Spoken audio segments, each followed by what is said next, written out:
Saying that you are pansexual because you don't want to discriminate, to me, is a sign of a couple of things.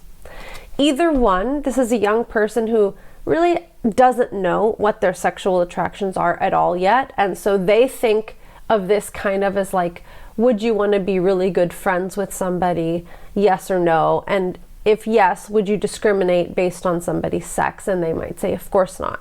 So I think sometimes, like, all these very, very young pansexual kids, they're probably talking about friendships, and maybe they're talking about some kind of crush or admiration of somebody that isn't necessarily linked with a strong sexual urge to intimately connect with that person.